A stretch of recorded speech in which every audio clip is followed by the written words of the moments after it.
Hey guys, how's it going? So today we're going to take a look at unimodal and bimodal distributions and what those look like, as well as trying to get you familiar with symmetric and skewed, as well as standard deviation. So we got to draw a little bit on this one, so we'll break out the blue pen. So start off with unimodal. Bam. That's what that will look like. Pretty straightforward, and our big key here, I'll try to draw or write with this, which is always ugly. One peak. That's all we're thinking for unimodal is we see one peak, and then we know we got unimodal. Bimodal, as it kind of sounds like, means two peaks, right? And they're not always the same size, right? So you could have something where there's like a smaller peak and then a bigger peak, right, in a graph, and that would be bimodal. So we'll just call that bi. Okay, right? And so already right in there, almost for sure we have one question on just unimodal and bimodal. All right, and then we want to know the difference between symmetric and skewed. Okay, so give me my eraser here for 1 second. Get rid of this guy, get rid of that. That can stay. Okay, so symmetric.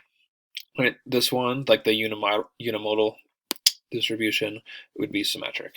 Right, so with symmetric, you want data where you have the same shape either side of the middle, right? So here you can see about the same number of values going here as we have going over to the right from the mean, and so we would call this symmetric.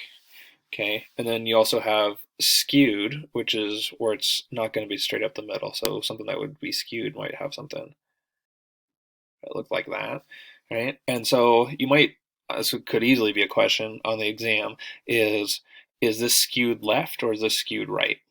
Okay, and so the answer would actually be that it would be skewed left. Big concept in skewed data is that the mean and the median are different, and a lot of times significantly different. If data is skewed left, the mean is smaller than the median. And if it's skewed right, then the median is greater than the median. If you're trying to think of like what would be an example of data that would be skewed left, like this graph right here could easily be like the age, whatever, like the age that people die of from natural causes, right? So that would mean like cancer or something like that. Like it wasn't murder or anything. You know, so you would expect most people who die from natural causes to be older, right? And that's what the data would show, and that's where you would see like something that was skewed left. And then finally, we have a standard deviation. And so standard deviation will be kind of like right back to